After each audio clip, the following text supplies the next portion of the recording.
Good morning, and thank you for inviting me to speak this morning. That's me, it was me. So I'm Richard from the Digital TV Group. We've been called the Digital TV Group since the beginning, and interestingly enough, our mission hasn't changed in nearly 30 years.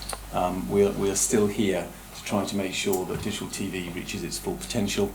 And the modern digital television, unlike digital television that we used to talk about when we first met in this building talking about digital switchover, meant the move from analogue to digital. The modern digital television appears to be IP. So that's what I'm going to talk to you about today. What I thought I'd do is just give you a little bit of context about what's been going on in Westminster, very much from a UK-centric, but actually when we have conversations with our partners across the world, they're very much facing the same challenges. What I would say is that out of all the international players, we're very fortunate, I think, that our officials at DCMS and DSAT have got our backs and very much supporting us through the process. So I think we're in quite a good position. You know this, we've gone from analogue to digital. We're in the hybrid situation at the moment, and it looks like we're likely to move to all IP. And moving to all IP, when we do that, and that may be in 2034, it may be much later than that, the government still hasn't decided. But when we move to all IP, there are some risks that comes with. And one of the broad principles that I've been applying to this for some time is if we put TV on the internet, then we're going to play by internet rules, and whatever that means. And so, you know, this chart points out some internet trends. I'm sure it changes and changes all the time, but the point is, if we are going to move television onto the global internet, we're going to have to play by global internet rules in some shape or form. We're certainly going to have to embrace global internet business models where appropriate for TV.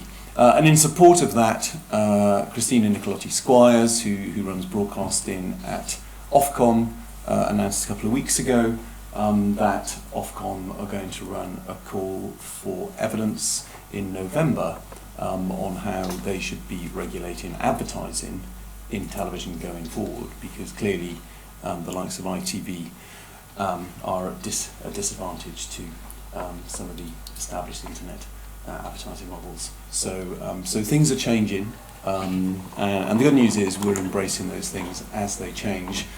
Many of you would have been across the Media Act, which was the, believe it or not, the first piece of major media legislation since 2003.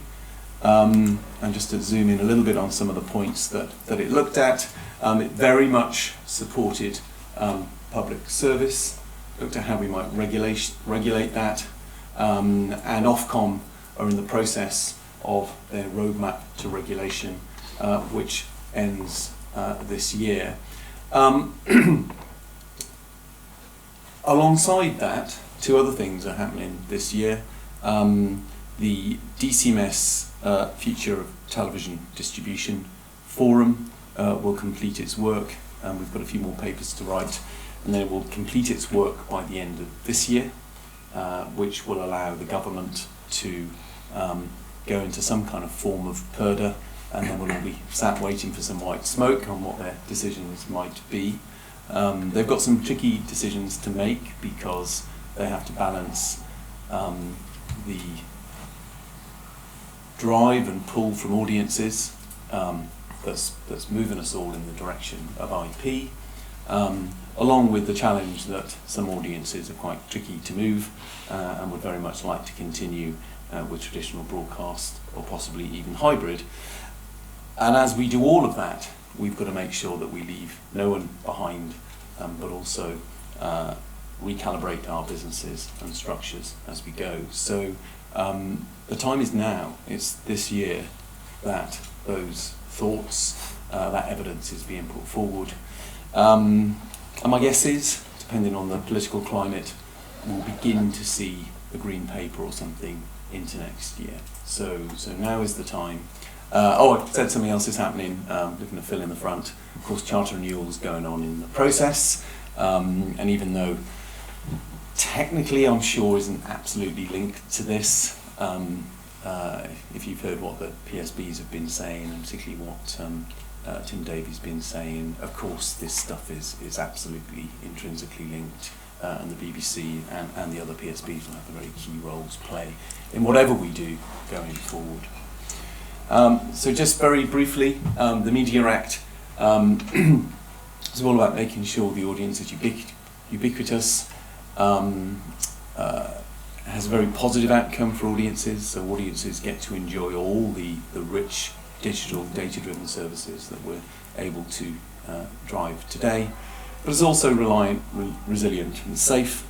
And public service broadcasting, I think more than ever, given the kind of global unrest and economic challenges that we've all been reading with horror in the media over the last couple of years, 1 year on from what happened in Palestine and Israel, is public service broadcasting is more important than ever.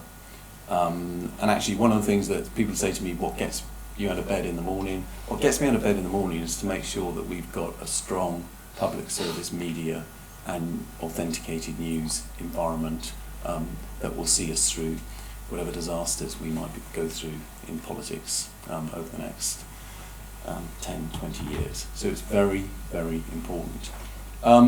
It's great for us as well that, innovation is good for our sector.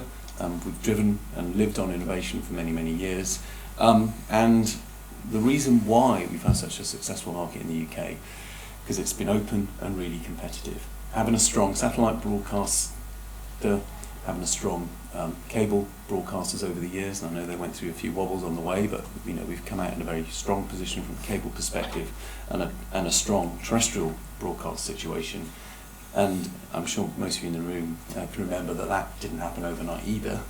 And in fact, when Stephen Timms announced, I think back in 2002, that the government would do digital switchover, I think I'm right in saying there are about 500,000 DTT homes, and we only had about 60% coverage. So it gives a feel that we've all come a very long way, and we've got a little bit of a way forward to go.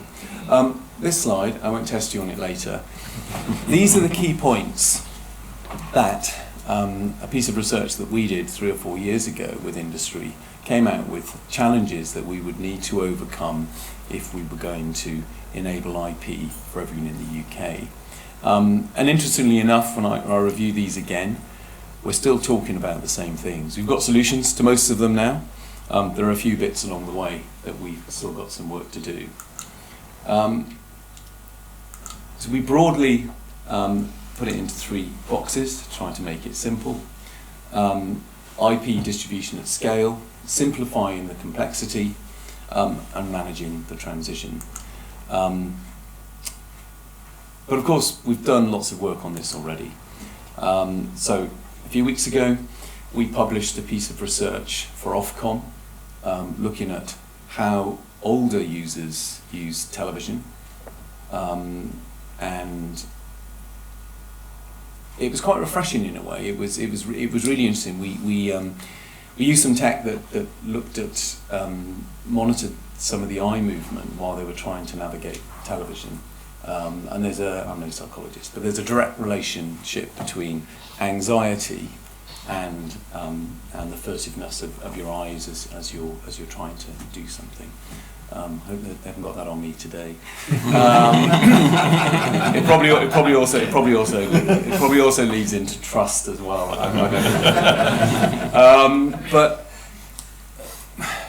But there was, I won't give you too many anecdotes, and I'll tell you a couple of the findings. But there's 2 lovely anecdotes. One was, or terrifying anecdotes, depends how you look at it.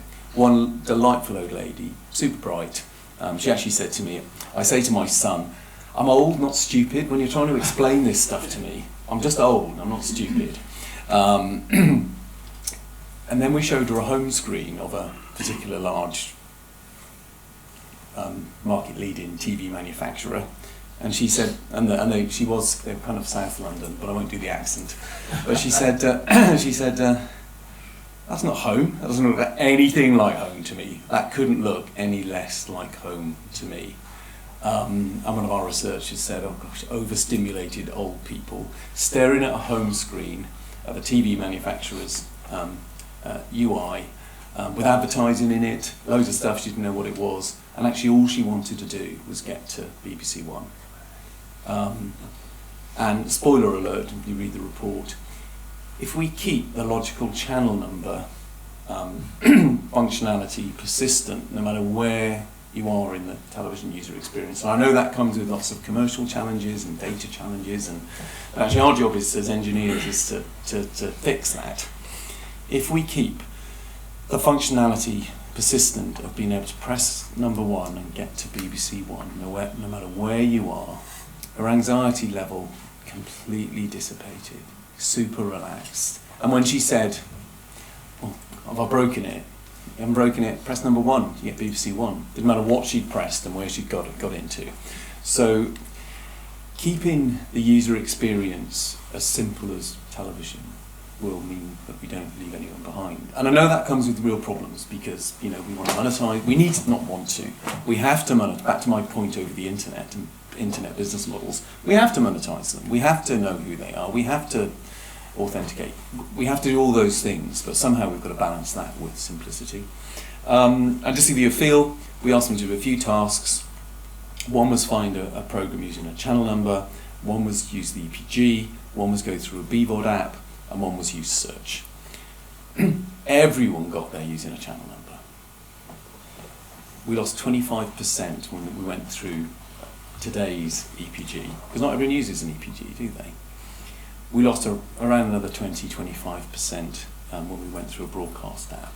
So by then we've lost half of them, and these are the older generations. And okay, they could have learned things, we could have taught them things, but if we've got to put people on a training course to use TV, we've probably got it wrong. We don't have to go on a training course to drive an EV, we just get in it and drive it. Although I did smash my Tesla into a poo bin in Battersea Park the second week I got it. Let's not talk about that.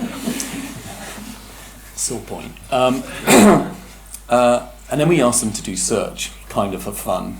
And you can imagine these people trying to type in letters to get to it. I mean, it was painful. And there's a lot more detail in the report. But what was really refreshing, there was a guy there that was older guy, quite well put together, and he said, "Oh yeah, I'm very good at technology." I don't know what his background was. He'd probably been an engineer or something before he retired.